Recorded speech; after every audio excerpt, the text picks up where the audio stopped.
مسيطرين على العشوائية، مسيطرين على التخريب، مسيطرين على العصبية، ممتصين غضب الجمهور اللي مسلوبه حقوقه. فمن تقرر اللجنة التنسيقية إضراب على المدراء أن يحترمون قرار اللجنة. يعني أنا من إجيت وحميتك ما خليت موظفينك يسدون عليك الدائرة، وفرت لك أمان ووفرت لك وقت وفتحت لك بيبان الدائرة. أنت واجب عليك تحترم الإضراب. الإضراب شيء حق مشروع. ناس صارت مجاعة، مو مستحقين، مجاعة 10 أشهر مرت ماكو أي مستحقات. فعلى المدراء أن يحترمون الإضراب ولا يستغلون طيبة الفقير ويخوفه. أنت مالك حق لا تغيبه ولا إضراب ولا تفصله، فلا تستغل طيبة الناس الفقراء الأجراء اليوميين وتهدده بالإضراب. صدقوني مثل ما قررت اللجنة التنسيقية إضراب على الكل، أي مدير يهدد بالغياب بالفصل، نفس اللجنة التنسيقية راح نزل بيان على الدائرة وعلى المدير نفسه نغلقها عليه ونسد الدائرة عليه. فيجب احترام الجمهور، احترام الفقير، احترام الإضراب حتى نطلع نطالب بحقوقنا. السلام عليكم ورحمة الله وبركاته. واحنا نشكر قناتكم اللي متواصلة معنا اليوم. احنا عندنا قضية، هي قضيتنا قضية 30,000 درجة وظيفية. قضيتنا يعني جاي نجي نسوي مظاهرات ما ينطونا اي نتيجة، يعني لا مسؤول يجي للساحة ينزل للمظاهرين. يعني احنا تعبنا ملينا. نقول لك يا رئيس الوزراء جوعانين، نقول لك يا محافظ البصره يا سعد العيداني جوعانين. يعني احنا شايدين منك طلب بسيط، يعني اصرفوا لنا شهرين، ما نريد منك هواي، شهرين خلي بسبيل نوكل اطفالنا لقمه خبز، لان تعبنا وتأذينا. تأذينا والله تأذينا. يعني بعض الاحيان نروح الدوائرنا نتدين الكروه ونروح الدوائرنا، احنا ما قصرنا بالدوائر، داي نخدم الدوائر وشايلين الدوائر بعيوننا. ابو البلديه تلقاه يكنس 20 ساعة بالشوارع، ابو الكهرباء يصعد على مال الكهرباء يعني بدون مقابل. يعني يا محافظ البصرة قل لنا بطلوا خاطر نعرف مصيرنا شنو. يا رئيس الوزراء البصرة مهمشة، هاي البصرة ام السلة القبائية اصبحت مهمشة. بسم الله الرحمن الرحيم. السلام عليكم. طبعا من خلال اذاعتكم نحب ننقل معلومه للسيد المحافظ. احنا هاي الناس اللي جمعت وطلعت ما طلعت بطرانه، طلعها العوز، طلعها الفقر، طلعها الاحتياج. انت فتحت باب التوظيف وجزاك الله الف خير وعينت هاي الناس. غير اليوم كل شخص من يتوظف بوظيفه ويؤدي واجب لازم له مستحقات.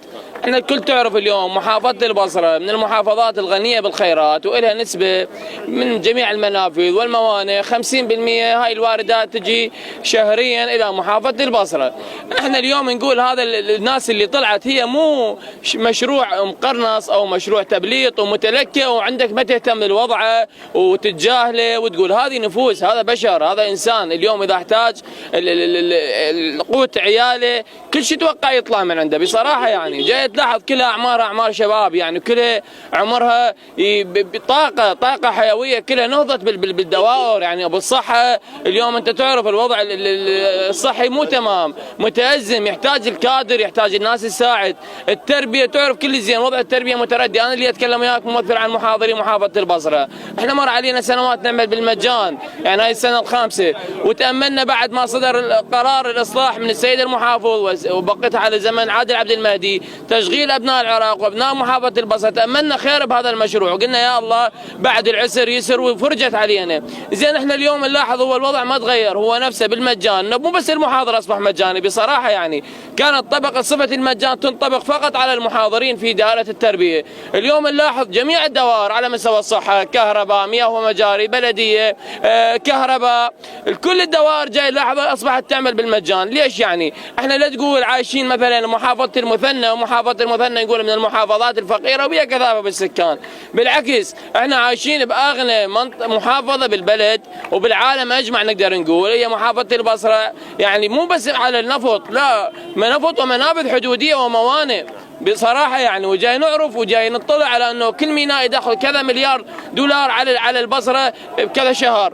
وإلى متى هذا الحال يبقى؟ كلكم راع وكلكم مسؤول عن رعيته. يا سيادة المحافظ أتمنى تلتفت لهذه الناس ولهاي الشباب ولهاي الطاقات ولا تتجاهلها. هسه احنا حتى لقاء صراحه يعني كنا نتوقع هذا اليوم الثاني على التوالي بالاعتصام ما نزل للشارع. زين البارحه الشباب نايمين هنا مفترشه الرصيف، والى متى؟ ما تخاف انت يجي واحد ما يخاف الله يدخل بنص هاي الشباب ويأذيهم؟ يعني صراحه المجرم يجي بكتر ويقطع رقبته من يوقف له؟ انا اجي هسه مجهول الهويه وانا بنص الشباب وبيدي كتر وطقت رقبته واخرت عنه، هذا راح يصير فتنه، وبالتالي راح تتحمل انت باعتبار انت اعلى سلطه بالمحافظه وتتحمل هذه المسؤوليه. يا اخي انزل للشارع طمئن الناس ولو بكلمه. نواب البصره انتم هذا مجلس محافظه سابقا كان يعمل، وين كان اكو تقصير؟ ماكو زور يخلى من الواويه، احنا هذا الشيء نعرفه، القصور بكل دائره، لكن مجلس محافظه كان عباره عن جهه رقابيه على محافظ البصره، كل مشروع يتلكى يراقب المجلس. يا ليش تلكى؟ شنو السبب؟ اليوم لو كان موجود مجلس محافظه كان واجه المحافظ وقال ليش ما صرفت لهي الناس مستحقاته؟ انتم يا اعضاء البرلمان من سقطتوا مجلس محافظه، هسه سقط لعنه الله عليه، احنا ما عندنا مشكله وياه، نعرف كان لكم فساد موجود واكو بيه الخيرين، لكن انتم اليوم من يكون؟ عمار الزيدي هو اللي يجيب حقوق الناس ويراقب، سيد محمد الموسوي هو اللي يجيب، علي المحمداوي او هاي الشباب؟ لا، احنا ناس مواطنين. اليوم من واجبك انت كبرلماني كجهه رقابيه. صفاء الغانم انا اتكلم لك عن التربيه، انا صح ممثل عن المحاضرين، لكن انت كعضو برلماني على لجنه التربيه والتعليم، انت من واجبك الشرعي والانساني والقانوني ان تراقب وتتابع قضيه التربيه. يعني ما يجوز اكو بعض الدوائر استلمت ل3 اشهر والكل تشهد بهذا الموضوع، ملف التربيه ما اعرف السيد المحافظ مخول ولو اللقاء طال يعني، بس اتمنى تنقله بما هو عليه. السيد المحافظ وكل محمد عبد الزاهر العبادي اللي هو مدير التشغيل بمهمه، وهي تشغيل ابناء البصره ضمن 30,000 وفق عدد محدود.